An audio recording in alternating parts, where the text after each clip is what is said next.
Estamos terminando, ¿verdad?, el libro de Samuel. Quiero decirle que no sé, he disfrutado mucho repasar otra vez el libro de Samuel, el contenido del libro de Samuel. Y hace mucho tiempo era un libro favorito, me gustan mucho los narrativos. Y vamos a comenzar ahí en 2 de Samuel capítulo 1, hermanos. De ahí vamos a movernos a los pasajes. 2 de Samuel capítulo 1. Nos quedamos la vez pasada en el capítulo 31 y básicamente terminando la vida de Saúl. Estamos en esa parte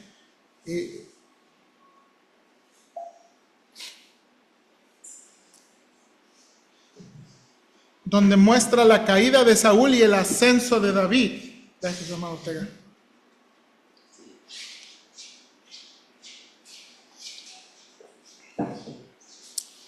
Ok, déjeme de nuevo nada más recordarle antes de orar.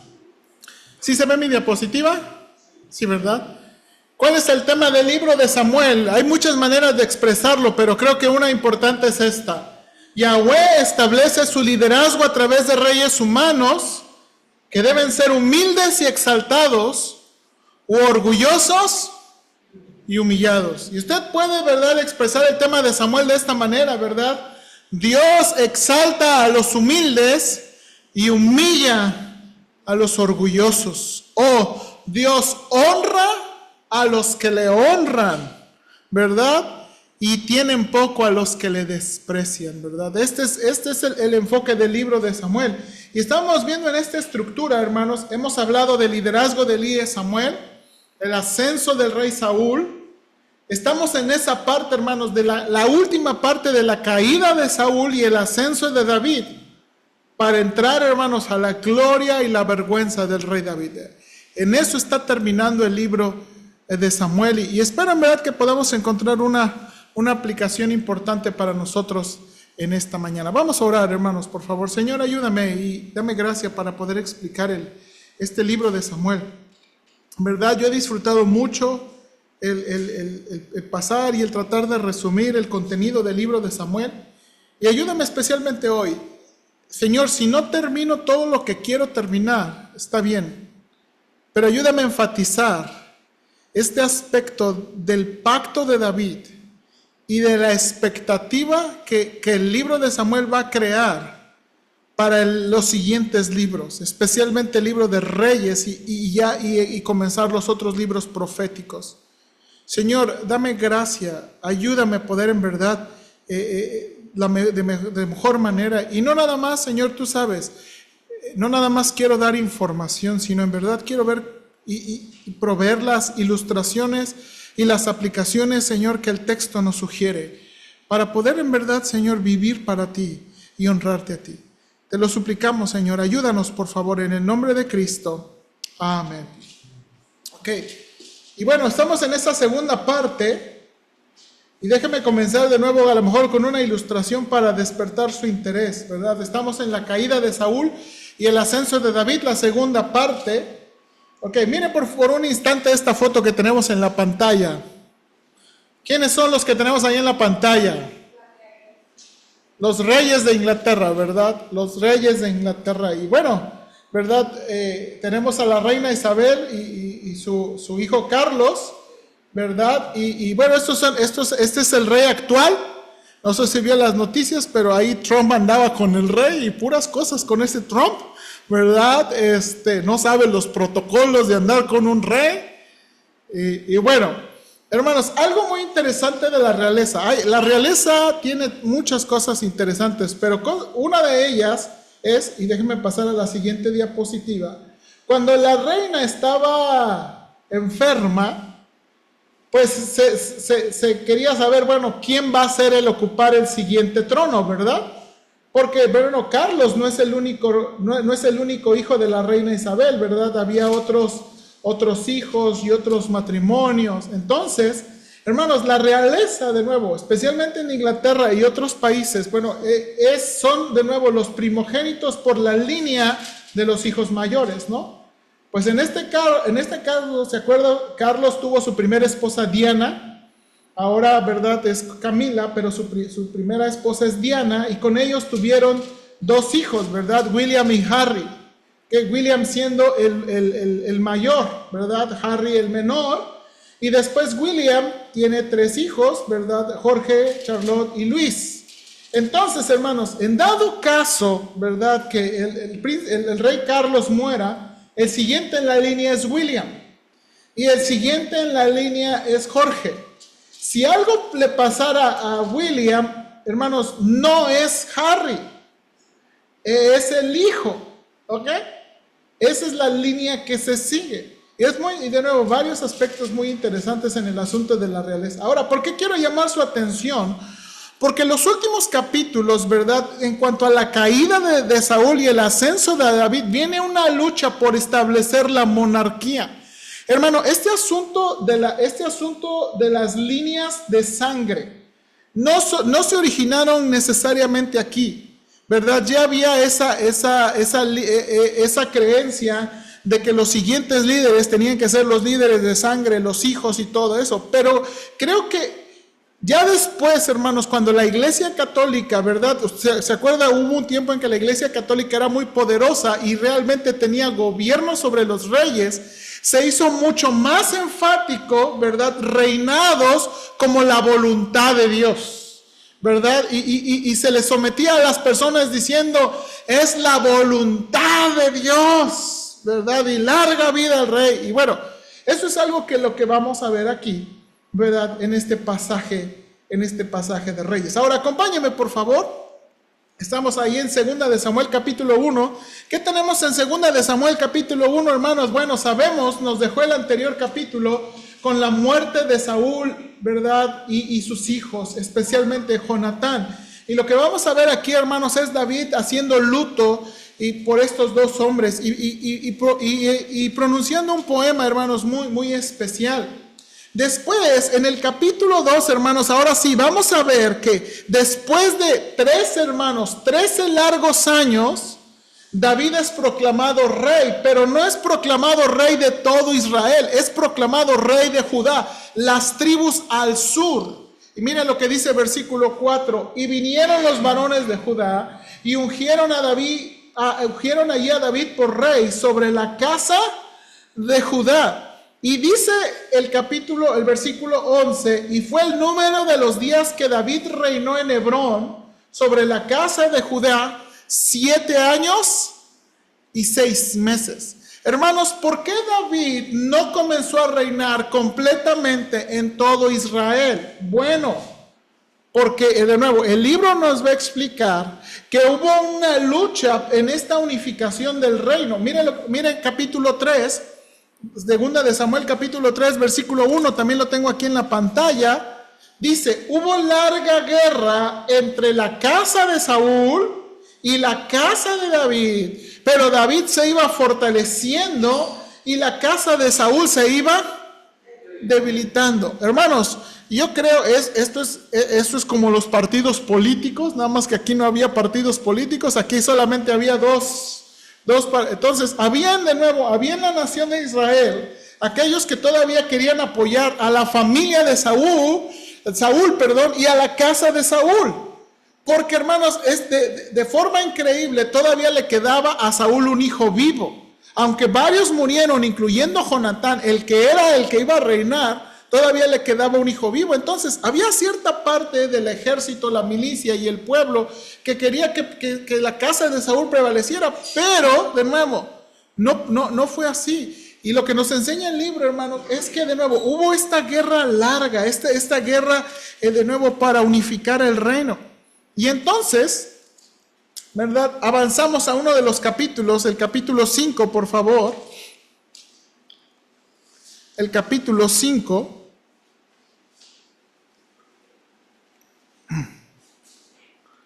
Donde, hermanos, ahora sí, David es proclamado rey de todo Israel. Ahora, hermanos, quiero nada más mencionar algo. Cuando leemos en la Biblia, hermanos, ese asunto de capítulos 3 y 4, dice el capítulo 2 que David reinó en Hebrón, ¿se acuerda cuánto? 7 años y 6 meses. Y luego lo que va a describir en capítulo 3 y 4 es que, de nuevo, es esa lucha entre las 2 casas. Bueno, cuando uno avanza en su lectura y lee el capítulo 5, mire por favor versículos 4 y 5 en la pantalla, era David de 30 años cuando comenzó a reinar y reinó 40 años. En Hebrón reinó sobre Judá 7 años y 6 meses y en Jerusalén reinó 33 años sobre todo Israel y Judá. Hermanos, en nuestra Biblia uno a veces pierde la noción del tiempo. Pero el tiempo en que estuvo reinando David sobre la casa de Judá en Hebrón, estos 7 años, fueron esos 7 años de conflicto. Se describen en 2 capítulos, hermanos, y quiero que note, esa es una característica de los narrativos. En 2 capítulos se va a describir una larga guerra de 7 años. Y uno puede pasar como, bueno, pero uno lo brinca en la lectura. Pero debemos ser conscientes que de nuevo tiempo está pasando. Y entonces, hermanos, aquí, ahora miren de nuevo, esta es la referencia, probablemente esta es la referencia más importante sobre la vida de David, que nos dice, ¿era de qué? 30 años. Ahora, hermanos, esto lo ubica como un rey joven, ¿sí o no? Esto lo ubica como un rey joven, esto lo ubica como un general joven. Porque lo que va a seguir enseñándonos el capítulo 5 es que Dios le da victoria, ¿verdad? A mano de los filisteos, ¿verdad? Perdón, le da victoria de los filisteos. Y entonces David está estableciéndose, hermanos, como un rey, el rey de Dios, el rey que agrada a Dios. En el capítulo 6 hemos visto esa historia, si usted ve la imagen aquí, ¿verdad? Esta es la historia donde están trayendo el arca del pacto, ¿se acuerda? El arca que permaneció muchos años, ¿verdad? En otro lugar, y la están trayendo en una carreta cargada por bueyes.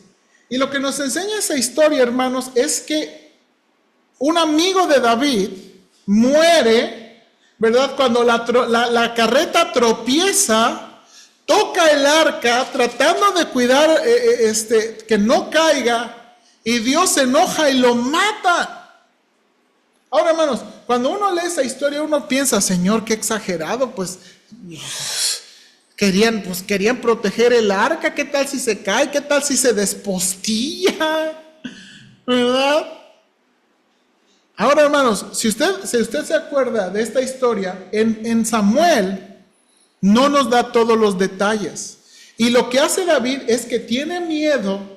Después de que mató a uno de sus amigos, Dios mata a uno de sus amigos. Entonces la lleva a la casa de Obed-Edom, y en esa casa de Obed-Edom, hermanos, está por 3 meses. Y el arca de Dios comienza, hermanos, a bendecir la vida de Obed-Edom y de su familia.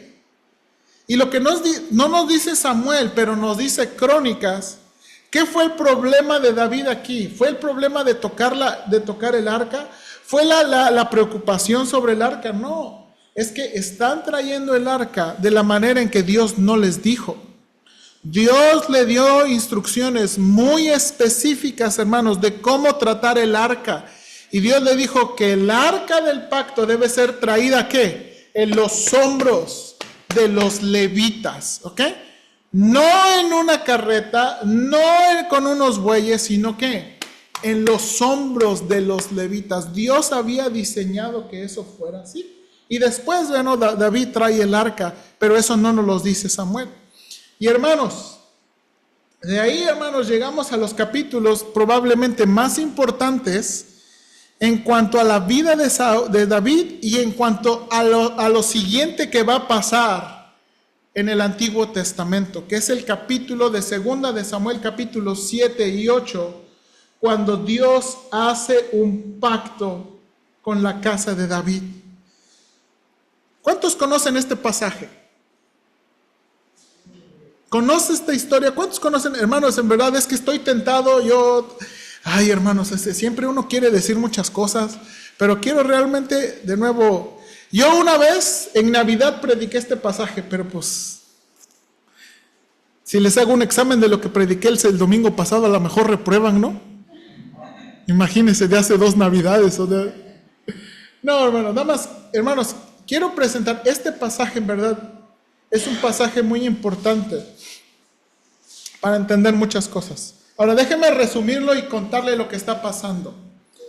Hermanos, voy a leer los primeros versículos. Dice versículo 1, segunda de Samuel capítulo 7, versículo 1. Aconteció que cuando ya el rey habitaba en su casa, después que Jehová le había dado reposo de todos sus enemigos en derredor, dijo el rey al profeta Natán: mira, ahora yo habito en casa de cedro y el arca de Dios está entre cortinas. Y Natán dijo al rey: anda y haz todo lo que está en tu corazón, porque Jehová está contigo. Hermanos, y nota, hermanos, el rey nota, yo vivo en una casa grandota, en una casa lujosa, y el arca de Dios, en esas cortinas, en esos pieles, todo feo. Y entonces el rey dice: pues es que eso no es justo. O sea, ¿cómo yo puedo vivir en una casa de cedro lujosísima, ser el rey, y la arca de Dios viviendo en esa casita acá? Entonces Natán le dice: bueno, pues Dios te ayude, haz lo que Dios puso en tu corazón. Ahora, hermanos, la manera en que responde Dios es un poquito extraña. Y mire, por favor, sígame ahí, versículos 8 en adelante. Bueno, desde versículo 4. Mire, aconteció aquella noche, ya estaban haciendo planes, que vino de palabra de Jehová a Natán diciendo: ve y di a mi siervo David, así ha dicho Jehová, ¿tú me has de edificar casa en que yo more? Ciertamente no he habitado en casa desde el día en que saqué a los hijos de Israel de Egipto hasta hoy, sino que he andado en tienda y en tabernáculo, y en todo cuanto he andado con todos los hijos de Israel. Ahora, hermanos, eso está en signo de interrogación, ¿sí o no? Dios les pregunta: ¿he hablado yo palabra alguna de las tribus de Israel, a quien haya mandado apacentar mi pueblo de Israel, diciendo: ¿por qué no me habéis edificado casa de cedro? Hermanos, ¿qué le está diciendo Dios al profeta Natán? A ver, sí es cierto que yo he vivido en la casa, pero yo le he pedido a alguien. Yo le he pedido a alguien. Ahora, hermanos, hay que entender un poquito de lo que está entre líneas aquí, hermanos. Porque acuérdese, de nuevo, que las naciones paganas tienen templos y construyen templos, ¿sí o no? Las naciones paganas construyen lugares sagrados para sus dioses. Pero ¿qué le está tratando de decir Dios aquí? O sea, ¿por qué Dios, en lugar de decirle: pues sí, mira qué bonito, qué bueno, Dios diciendo: yo se los pedí? O sea, yo les he pedido algo. Y lo que está, hermanos, tratando de decir, y vamos a entenderlo más por las palabras siguientes, es: hermanos, ¿qué templo y qué casa merece Dios? ¿Y qué templo y qué casa va a representar la majestad de Dios? O sea, ¿qué templo se puede, hermanos, se puede igualar a la majestad del Dios vivo y verdadero? O sea, hermanos, lo que Dios está enseñando, ¿verdad? Y luego el Nuevo Testamento nos va a reafirmar es: hermanos, Dios no necesita de nosotros. Hermanos, ¿se acuerda cuando Pablo está discutiendo con los atenienses? Y le dice: varones atenienses, yo sirvo al Dios que hizo los cielos y la tierra, que ha hecho de un linaje, ¿verdad?, toda la descendencia. No es servido con manos humanas, no necesita templo, como si necesitase de alguien. ¿Se acuerda de esas palabras de Pablo? O sea, Dios no necesita. Dios no nos necesita. Dios no necesita que le hagan un templo y que ustedes como si Dios... No. Ahora miren, hermanos, las palabras siguientes. Versículo 8. Ahora pues así dirás a mi siervo David: así ha dicho Jehová de los ejércitos: yo te tomé del redil detrás de las ovejas para que fueses príncipe sobre mi pueblo, sobre Israel. Y he estado contigo en todo cuanto has andado, y delante de ti he destruido a todos tus enemigos, y te he dado nombre grande como el nombre de los grandes que hay en la tierra.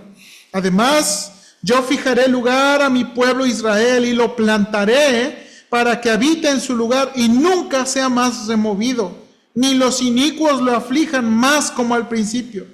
Desde el día en que puse jueces sobre mi pueblo Israel, y a ti te daré descanso de todos tus enemigos. Asimismo, Jehová te hace saber que Él te hará casa. Hermanos, y aquí en la palabra casa empieza a tener un tono diferente.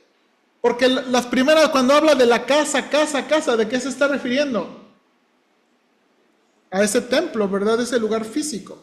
Pero aquí en versículo 11, Dios está tomando esa misma palabra y empieza a hacer un juego de palabras diciendo, Dios te hará casa. Y no está, es como, ay Señor, qué, ¿verdad? ¿Qué edificio me vas a hacer? No, mire lo que dice.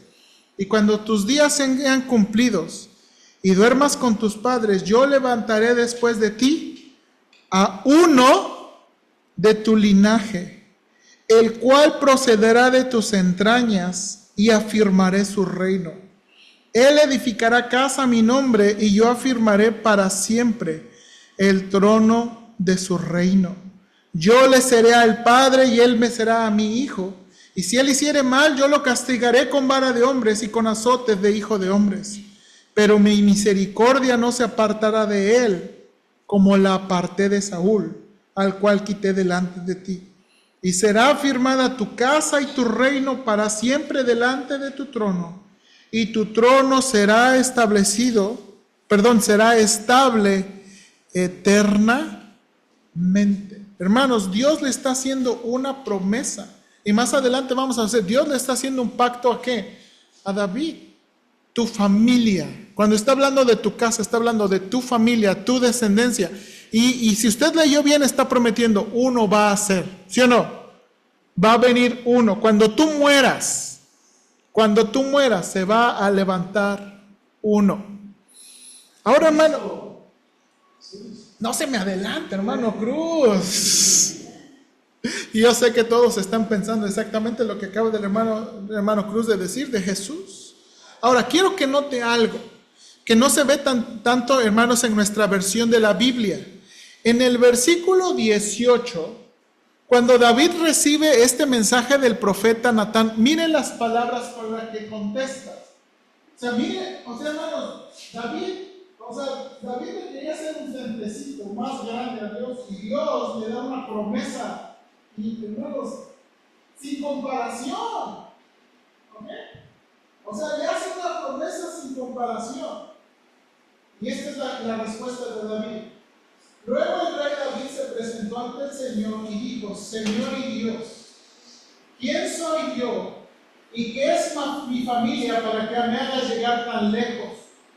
Como si esto fuera poco, Señor y Dios, has hecho promesa a tu siervo en cuanto al futuro de su casa. Ahora, hermanos, noten las últimas palabras, que son las palabras donde los teólogos aquí entienden, hermanos, que lo que está Dios prometiéndole a David y lo que está tratando de hacer a través de David, no nada más es para su familia, sino que Dios está trayendo un plan que va a abarcar mucho más que su familia. Y dice, tal es tu plan para con los hombres, mi Señor y Dios.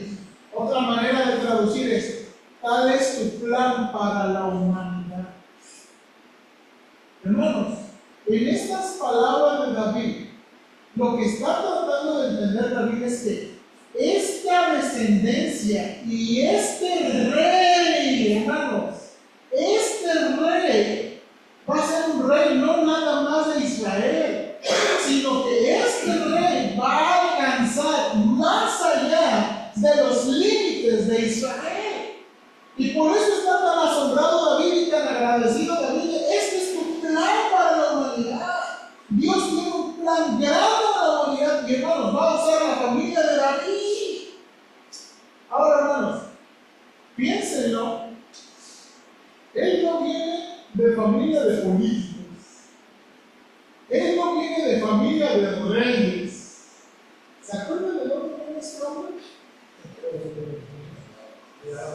De Isaí. las familias pequeñas. Y luego, hermanos, ¿qué hacía el chiquitín? Porque se acuerdan que era de los chiquitines. Este era el que cuidaba el rebaño de ovejas. ¿Se acuerdan mientras los otros de la familia están en la guerra ahí, dándole duro? Ahí el chiquitín. Ahora, hermanos, ¿quién le diga por qué David se siente, hermanos, tan exaltado? ¿Por qué David se siente tan agradecido? Porque miren lo que Dios ha hecho. Y de nuevo, hermanos, esto confirma una vez más, de nuevo, el tema del libro de Samuel, que Dios exalta a los humildes, que Dios honra a los que le honran. Y esto es lo que está viendo David aquí. Ahora, hermanos, mire por favor, ¿qué tenemos? Aunque nunca se menciona la palabra pacto en este capítulo 7, mire cómo lo trata la Biblia más adelante. Dice Salmo 89, 3 y 4, hice pacto con mi escogido, juré a David mi siervo diciendo, para siempre confirmaré tu descendencia y edificaré tu trono por todas las generaciones. Entonces, Dios está tomando lo que hizo en capítulo 7 como un pacto. Aunque no se usó la palabra pacto ahí, Dios está haciendo un pacto ahí con David. Dice Jeremías, mire otro pasaje del Antiguo Testamento. Así ha dicho Jehová, si pudieras invalidar mi pacto con el día y mi pacto con la noche, de tal manera que no haya día ni noche a su tiempo. O sea, dice Dios, si puedes hacer que deje verdad, de anochecer y amanecer, entonces puedes invalidar ¿qué? Mi pacto con mi siervo David, para que deje de tener hijo que reine sobre su trono, y mi pacto con los levitas y sacerdotes, mis ministros. Y aquí está abarcando dos, ¿verdad? Pero el que nos interesa es, si ustedes pueden hacer eso, hermanos, ahora, esas son palabras muy en serio de Dios, ¿sí o no? Esto es muy en serio de Dios. Ahora, hermanos, vamos al Nuevo Testamento. Miren lo que dice. Cuando el ángel habla con María, mire las palabras que dice el ángel a María. Y ahora concebirás en tu vientre y darás a luz un hijo y llamarás su nombre Jesús. Este será grande y será llamado Hijo del Altísimo. Y el Señor Dios le dará el trono de David su padre y reinará sobre la casa de Jacob para siempre. Y su reino no tendrá fin. ¿Nota las palabras que está usando el ángel? Ahora, hermanos, estas palabras para María, hermanos, no son cualquier palabra como una mujer judía. Estas son palabras, ¿verdad?, están cargadas con promesas de Dios. ¿Se acuerda en la entrada triunfal a Jerusalén? ¿Qué gritaba la gente? Y la gente que iba delante y la que iba atrás aclamaba diciendo, Hosana al Hijo de David. Bendito el que viene en el nombre del Señor. Hosana en las alturas. Hermanos, en Hechos capítulo 2, cuando Pedro está hablando sobre la venida del Espíritu Santo, hermanos, no lo metí a propósito, ¿verdad? Para no tener tanto detalle, pero cuando Pedro está predicando, probablemente está predicando en el templo, pero también, hermanos, tiene en una orientación, hermanos, ahí está la tumba de David. Si usted pone en Google, hermanos, y busca la tumba de David, va a encontrar una tumba que hay en Jerusalén. Y esto es muy interesante porque el mensaje de Pedro dice, hermanos, David siendo profeta, habló de Jesús, diciendo que su cuerpo no vería muerte, ni corrupción, y que resucitaría. Dice, David está aquí enterrado. Y cuando está diciendo, lo está diciendo en serio, ¿por qué? Porque esta es su tumba, miren, hasta le hicimos una tumba. Pero Jesús ha resucitado. David no habló de sí mismo, David habló de Jesús, el que iba a resucitar. Hermanos, el libro de Apocalipsis dice esto. Apocalipsis 5:5. Y uno de los ancianos me dijo, no llores. He aquí el león de la tribu de Judá, la raíz de David, ha vencido para abrir el libro y desatar sus 7 sellos. Hermanos, lo que esperamos, hermanos, parte de la promesa que aún es futura para nosotros mismos, es un día, y me gusta mucho la imagen del león, es un día ver al Señor Jesús reinando desde Jerusalén. Yo no sé si usted ha visto las noticias últimamente, pero últimamente las noticias se han puesto mucho más anti-Israel por los ataques de Israel a Gaza. Si usted ha visto las noticias están mucho más Israel. Es más, estaba yo viendo a otro político que decía la doble moral del mundo, ¿verdad? Porque está diciendo, sí, Israel está matando a inocentes palestinos, pero por otro lado, en Nigeria están haciendo otro genocidio de cristianos y la gente del mundo está como que... Desde ahí una doble moral en el mundo, porque toda la gente está preocupada por las familias y los niños palestinos, pero nadie está preocupado por los cristianos nigerianos que están siendo matados, ¿verdad? En miles y miles. Ahora, hermanos, ¿por qué tanto anti-Israel? Hermanos, porque hay algo más que no entendemos. Y no estoy diciendo que apoyo a Israel matando inocentes. Pero algo, hermanos, que nos enseña es que, hermanos, el mundo se está preparando para la guerra contra Israel y para la venida del león de la tribu de Judá, el hijo de Israel. Y ahora, hermanos, esta promesa todavía es futura para nosotros. Esto es lo que estamos esperando, hermanos, y por eso es tan importante de nuevo. Y eso va a explicar mucho del libro de los reyes. En el libro de los reyes, Dios mantiene un descendiente de la tribu de David o de la familia de David, no porque el descendiente es bueno, no porque el descendiente es recto, sino por amor a David, porque Dios cumplió su promesa. Ahora, hermanos, esas son las cosas muy emocionantes, pero la cosa es que la vida de David también tiene vergüenza. Así como tiene gloria, hermanos, también tiene vergüenza. Déjenme enseñarle esta tablita, hermanos. Más o menos las cosas que quiero enseñarle aquí. Cuando David está derrotando a Goliat, él tiene 17 años aproximadamente. Sabemos ahí que cuando David es ungido rey de Israel, él tiene 30 años. Y comienza a reinar. Dice, hermanos, que reina 40 años, ¿se acuerda? O sea, él reinó, hermanos, hasta los 70 años. Él reinó hasta los 70 años. Ahora, hermanos, el problema es que parte de su vida, y déjeme de una vez anticiparlo, comienza a ponerse tan difícil por el adulterio con Betsabé y el asesinato de Urías, aproximadamente a los 49 años.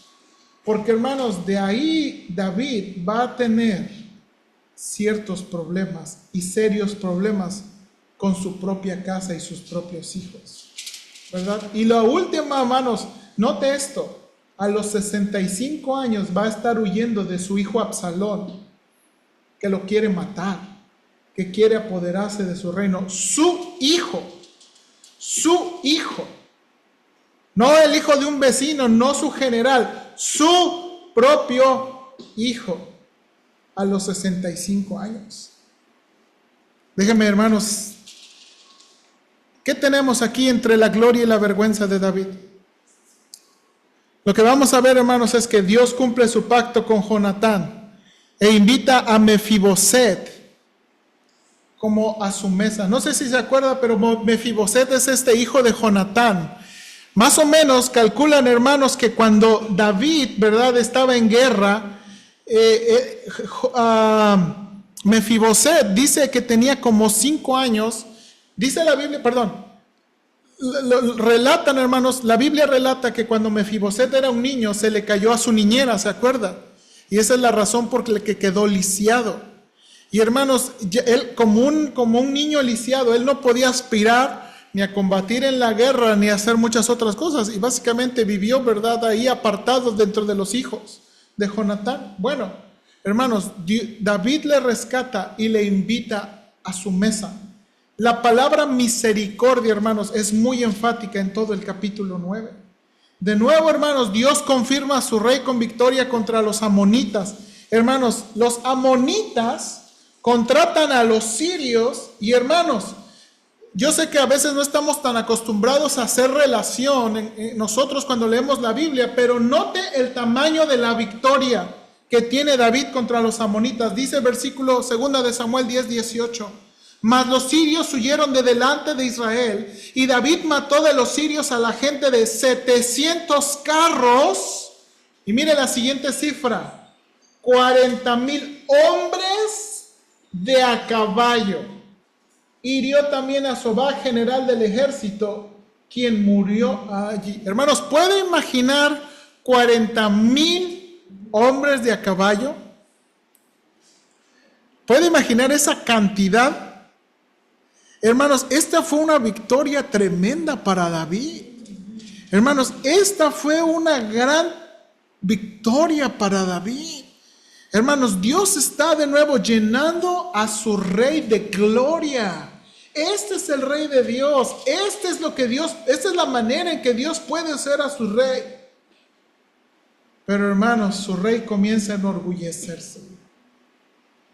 Y dice la Biblia que en el tiempo en que salían los reyes a la batalla, David se quedó. Y desde una ventana, y como tiene la ilustración, vio a una mujer, ¿verdad?, bañándose. Y la mandó a traer. ¿Por qué la mandó a traer? Porque le gustó y porque podía traerla. ¿Él es quién? Él es el rey. Lo que se dice, se obedece. Si nota parte también de la trama de todo el libro de Samuel. Él es el rey y Dios le está dando autoridad. Y él manda a traer a la mujer y se acuesta con la mujer. En el mismo narrativo, ¿se acuerda? Betsabé le manda a decir que está embarazada. David manda a traer a Urías de la guerra. Están, hermanos, en esas guerras amonitas, ¿verdad? Se está desarrollando en ese tiempo también con de las guerras amonitas. Lo manda a traer. Lo manda a traer y quiere que vaya a su casa, ¿verdad? Para que el niño sea 7 mesino. Para que sea de Urías, ¿verdad? Es que van a ser temprano el niño. ¿No? Y Urías, hermanos, mire el carácter de Urías. Lo mandó, lo emborrachó, lo trató de manipular para que se fuera a su casa y se acostara con Betsabé y el niño naciera y que se creyera que fuera de Urías. Pero Urías nunca se fue. Ahora, quiero que piensen esto. Por amor y lealtad a Dios, pero por amor y lealtad al rey.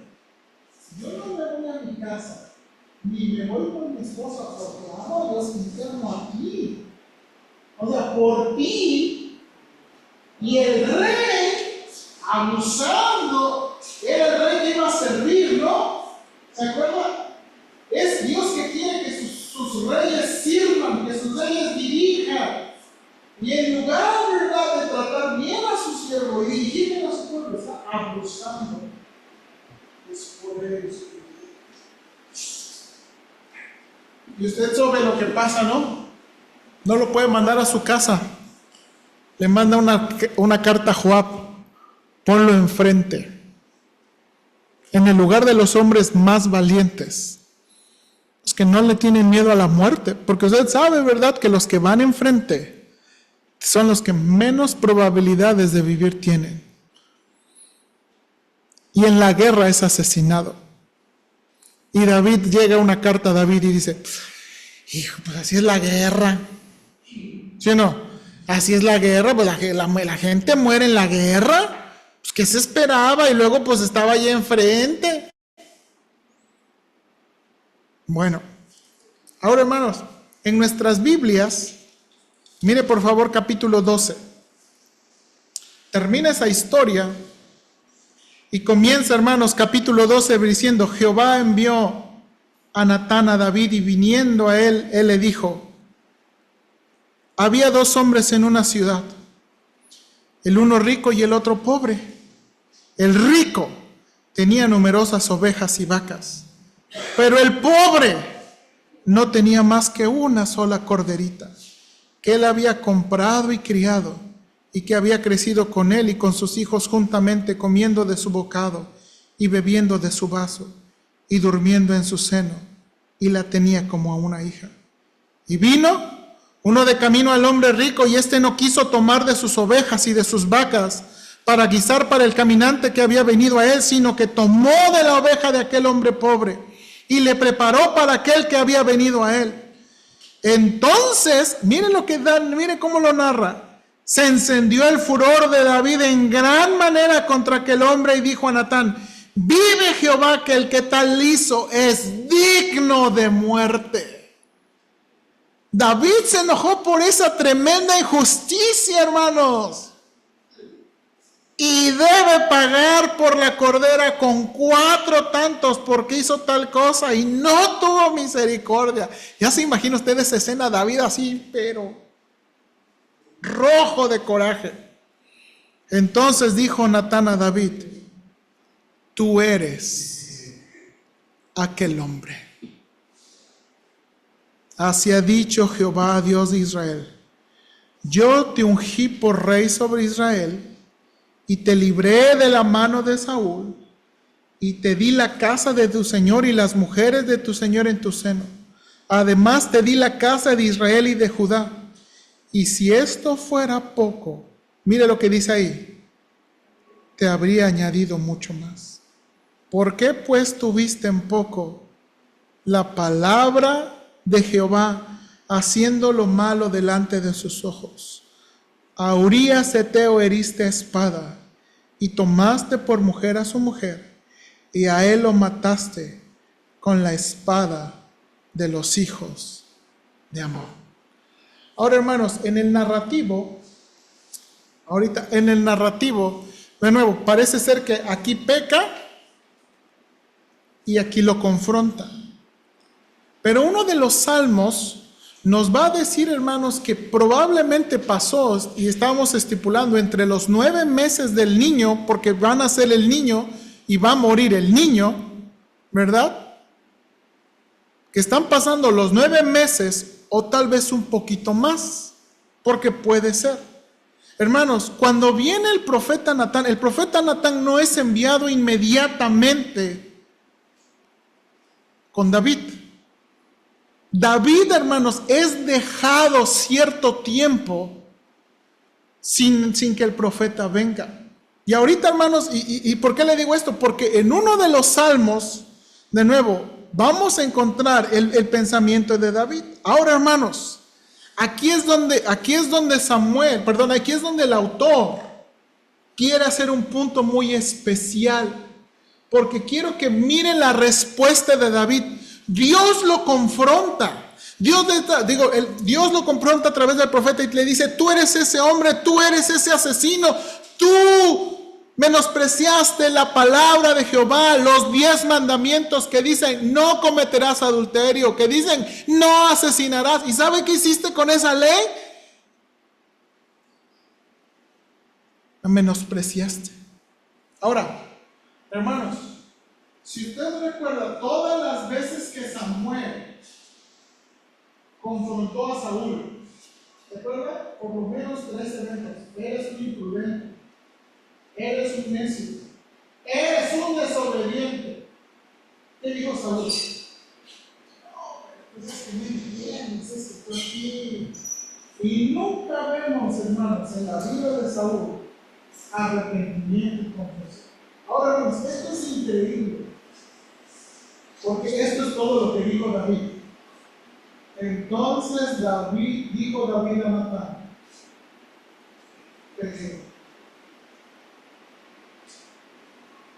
y Natán dijo a David, hermanos, ahora, 3 palabras. 3 palabras.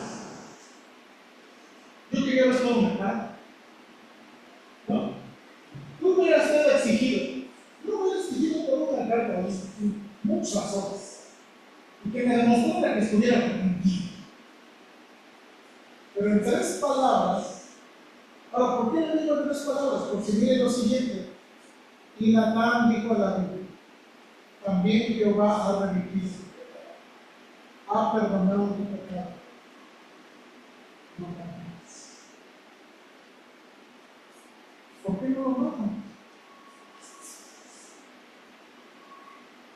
Porque reconoce su pecado, confiesa su pecado. Mas por cuanto con este asunto hiciste blasfemar a los enemigos de Jehová, el hijo que te ha nacido ciertamente morirá. Y Natán se volvió. Ahora, acompañen por favor Salmo 32. Salmo 32, hermanos.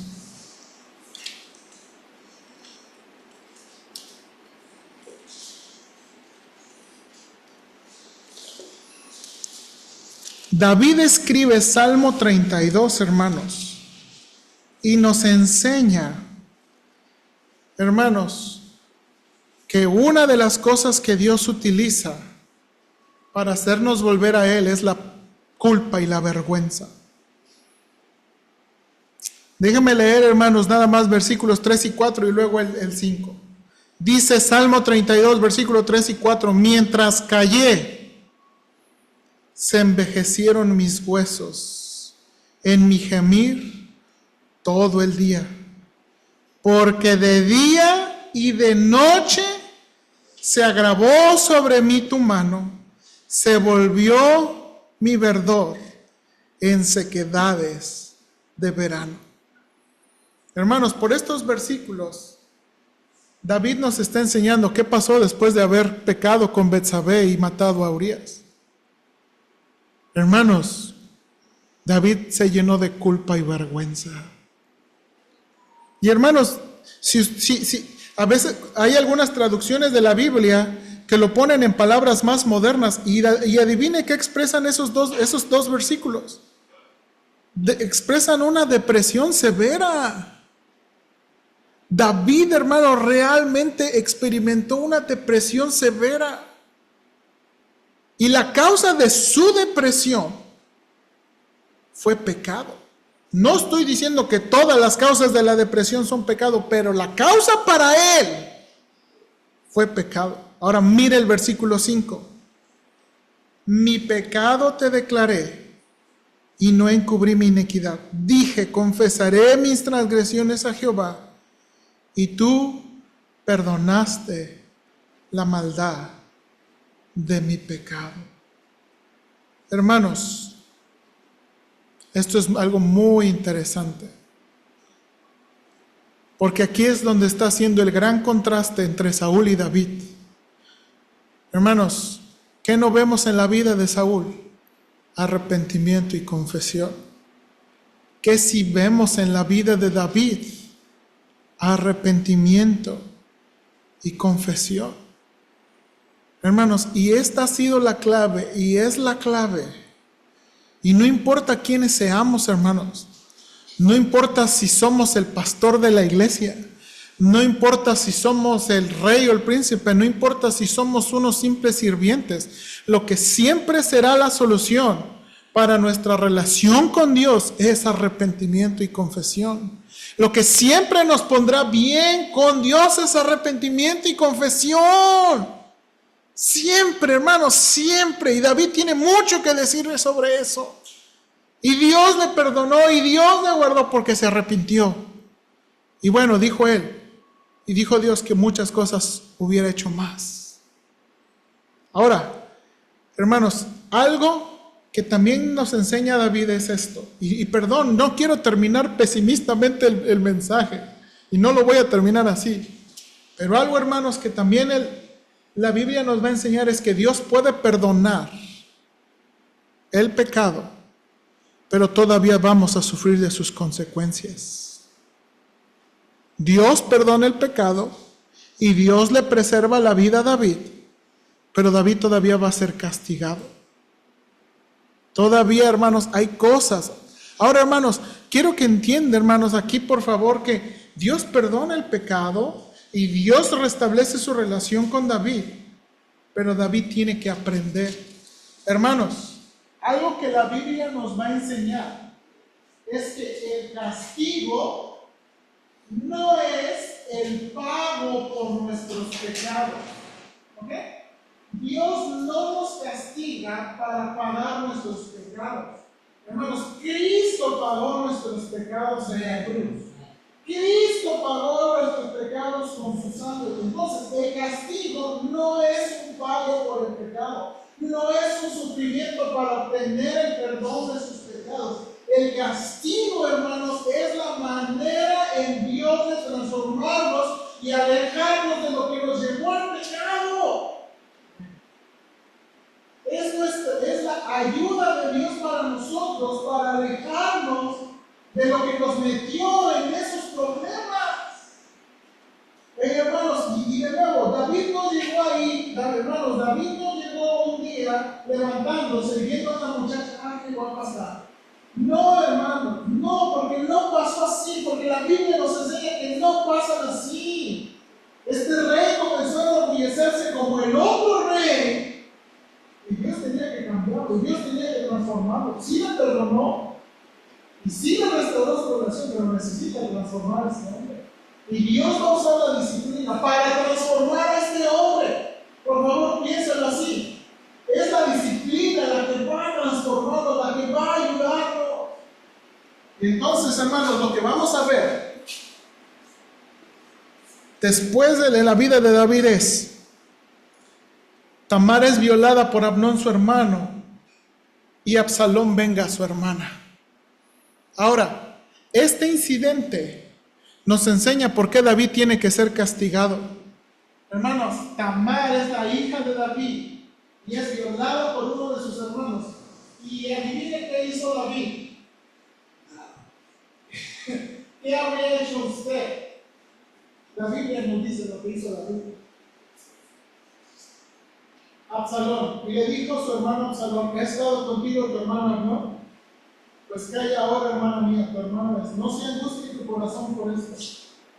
Y se quedó Tamar desconsolada en casa de Absalón, su hermano. Y luego que el rey David oyó todo esto, se enojó mucho. Es todo lo que hizo. Es todo lo que hizo. Y estamos aprendiendo de las narrativas, hermanos. Uno puede saber muchos de los personajes por lo que hacen y lo que no hacen. Este es un hombre que puede pararse en guerra contra los amonitas. Este es un hombre que puede salir a la batalla. Pero tenía que arreglar algo de su casa y no lo logró.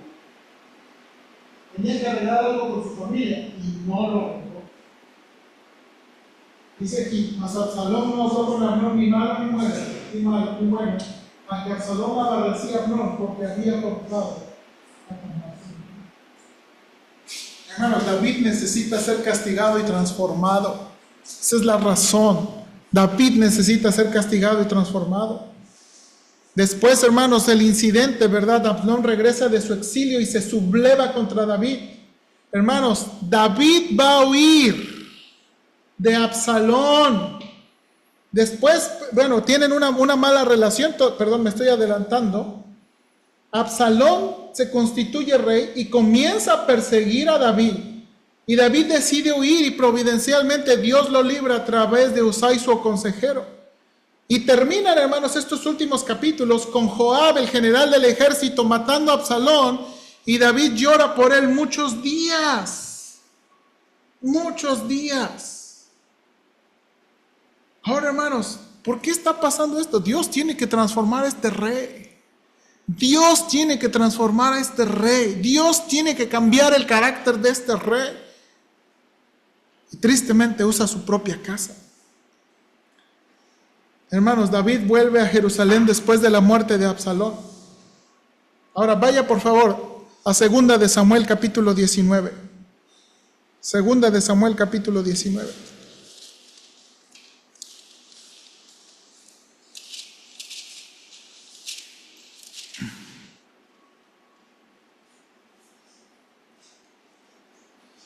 Mire los versículos 5 y termino con este pasaje. Entonces Joab vino al rey en la casa y dijo: hoy has avergonzado el rostro de todos tus siervos, que hoy han librado tu vida y la vida de tus hijos y de tus hijas y la vida de tus mujeres y la vida de tus concubinas, amando a los que te aborrecen y aborreciendo a los que te aman. Porque hoy has declarado que nada te importan tus príncipes y siervos, pues hoy me has hecho ver claramente que si Absalón viviera, mire por favor, aunque todos nosotros estuviéramos muertos, entonces estarías. Levántate pues ahora y ve afuera y habla bondadosamente a tus siervos, porque juro por Jehová que si no sales, no quedará ni un hombre contigo esta noche, y esto te será peor que todos los males que te han sobrevenido desde tu juventud hasta ahora.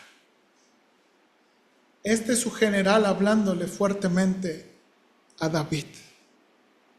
Y de nuevo, hermanos, este incidente nos enseña que Dios tiene que transformar al rey. Dios tiene que transformar al rey. El castigo hacia el rey es porque este rey necesita ser transformado. Este rey necesita ser cambiado. ¿Por qué, hermanos? De nuevo, piénselo, porque ¿qué es la temática de Reyes?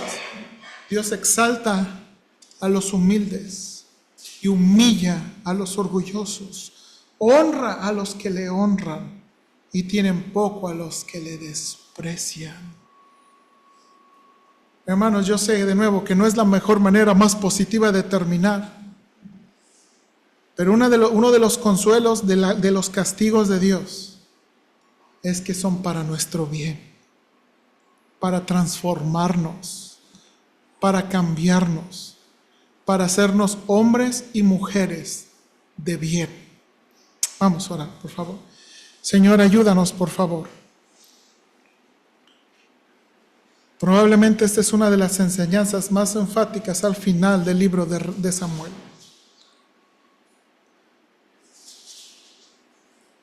Gracias por la vida de David. Señor, ¿cuánto se dice positivo de David? Y en medio de las muchas cosas positivas, tú, Señor, tuviste a bien no ocultar, porque lo pudiste hacer. Pudiste bien, Señor, omitir y borrar todas estas partes de la historia. Pero la has dejado, Señor, para que entendamos que confesión, arrepentimiento y confesión son lo que necesitamos para estar bien. Pero que la disciplina que muchas veces traes a nuestra vida también es para nuestro bien. Y no tenemos que pensar de la disciplina como el pago por nuestros pecados. La disciplina que muchas veces traes a la vida del creyente es para su bien. Dice el escritor de Hebreos, para participar de la santidad. Dice Hebreos, para producir carácter de justicia. Y por último dice el escritor de Hebreos, para demostrar que somos tus hijos. Señor, si somos tus hijos y no andamos como debemos andar y hacer lo que debemos, esto es lo que debemos esperar. Un Dios bondadoso que no nos deja seguir por nuestro propio camino.